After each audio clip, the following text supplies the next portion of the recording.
por que que parece mais difícil lidar com o luto de uma pessoa que ainda está viva do que com uma pessoa que já foi, né? Porque até uma seguidora me escreveu que perdeu o marido em 2015 e ela falou: olha, o luto físico foi muito duro, mas eu nunca perdi a força. Agora, para o luto dos finais de relação, eu não tenho estrutura e eu ando muito angustiada. Por que esses lutos de fim de relação às vezes parecem mais angustiantes do que perder alguém muito próximo e querido? Eu gosto de dizer que a diferença do concreto para o simbólico é que o concreto é um luto que existe uma materialidade.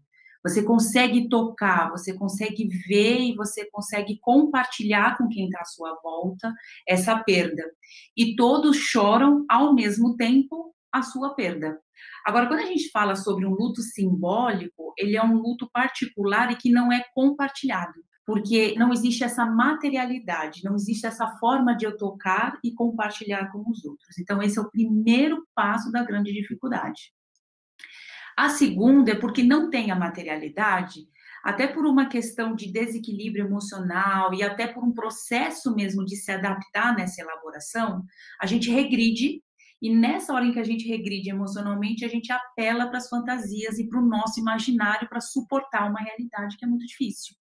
E nessas fantasias, muitas vezes a gente traduz ela como: ah, não, mas ainda não é o fim, vai ter uma segunda chance, tantas pessoas conseguem se refazer, se perdoar e se reconectar.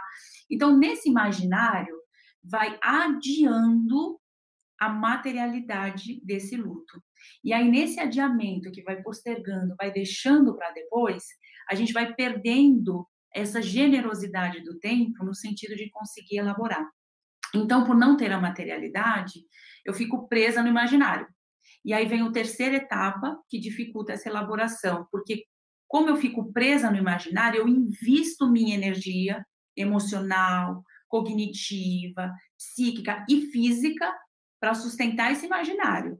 Quando é um luto concreto, eu entendo que eu preciso pegar toda essa energia e reinvestir num outro lugar. Então, esse não deslocamento da energia investida faz com que eu fique mais tempo presa e aprisionada nesse luto simbólico, daí a dificuldade de estar elaborando ele. E te ouvindo falar, eu penso, essa não elaboração é uma negação de que a história acabou? Em momentos onde a gente está perdendo tudo e onde o mundo está perdendo vidas, a gente não está querendo perder esses amores ou entender que a gente já perdeu e eles já morreram? Toda vez que acontece um luto, qualquer um deles, eu vou ter uma primeira situação de choque, que é aquele susto que quem perde normalmente diz a expressão assim: perdi o chão. Essa sensação do perder o chão é o choque, é o susto inicial. Ele dura algumas horas, dura 24 horas no máximo, e aí então eu entro nesse período da negação, que é um afastamento. Então eu opto por me afastar do que eu perdi emocionalmente como uma forma de me organizar. Então, eu sei que aconteceu a morte, mas assim, eu prefiro não falar sobre. Eu não falo sobre o ocorrido, né? Eu passo por cima, eu evito de entrar em contato com isso, né? Então, aí sim se faz a negação, porque aí eu obedeço aquela frase célebre: o que os olhos não veem, o coração não sente. Então, quanto mais eu me afasto, menos eu sinto. Aí depois vem a raiva, que é quando eu percebo que não adianta me afastar, porque essa perda, esse luto se faz presente o tempo todo, e aí eu tenho reações desde impulsividade. E aí eu falo que impulsividade, muitas vezes, em términos de relacionamento, é muito comum as pacientes chegarem para mim, elas tinham cabelo longo, elas chegam com um cabelo bem curto. Eram morenas, ficam loiras, eram loiras, viram morenas, né? Tem umas que vão e pedem as contas do trabalho, pessoas que perdem, por exemplo, durante a Covid, que perderam os familiares, muitas pessoas que já vinha ruim o casamento, né? Aí pronto, perdi, eu quero a minha separação agora eu quero o divórcio. Esse movimento impulsivo, essa reação muito imediata, não pensada, faz parte do componente da raiva. Ou a própria agressividade verbal, psicológica, física também está dentro desse pacote. Não dá para sustentar isso, porque o que acontece? Eu vou fazendo isso e eu vou perdendo todos os lugares onde eu posso me apoiar para me ajudar a lidar com aquilo. E aí, então, eu chego na quarta etapa, que é a da barganha. O que é a barganha? Eu viro uma boa moça, é que nem filha, né, quando tá manipulando a gente. Eu me comporto direitinho, porque aí você me libera o videogame. Então eu falo com minha mamãe, eu te amo, para você não me dar bronca porque eu não fiz a lição de casa. Então a barganha é esse jogo. Então eu ajo de uma forma que eu sei que não está correta, eu sei que está adiando eu entrar em contato com essa perda e com esse luto, mas é com a suposta possibilidade de eu ter algum ganho secundário, né? Então, pessoas que perdem familiares, por exemplo, costumam fazer muitas novenas, né?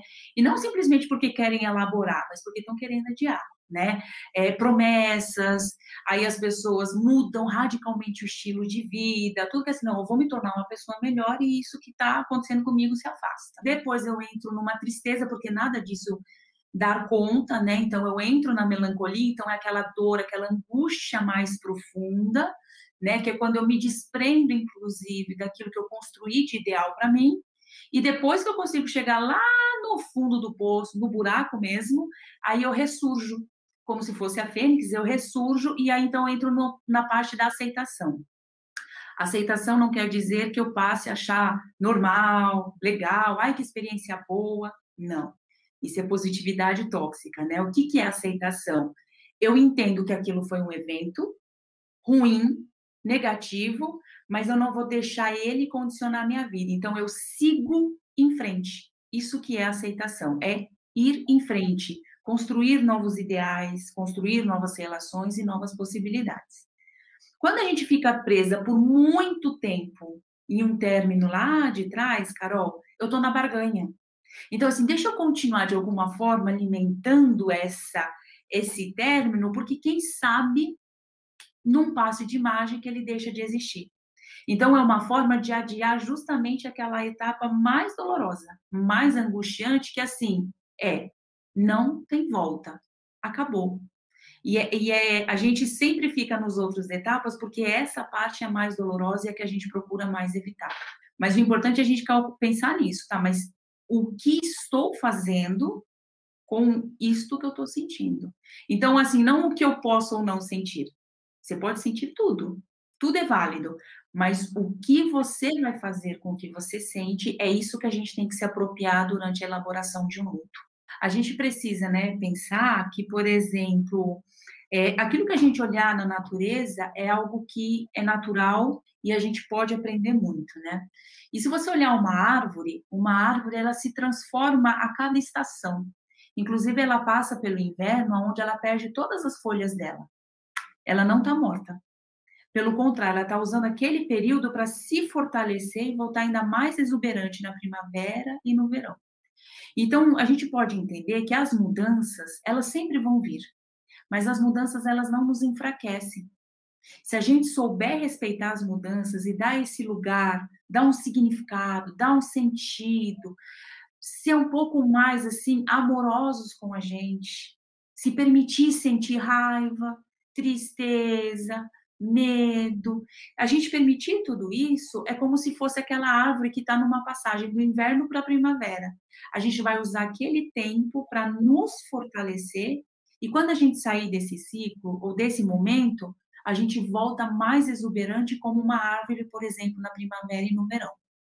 Mas para isso a gente tem que mudar a nossa relação com a mudança e não achar que a mudança é perda, é prejuízo. A mudança é uma oportunidade que o tempo está me dando, né, de me fortalecer, de amadurecer, de certa forma me tornar mais potente para aquilo que vai vir à frente. Então,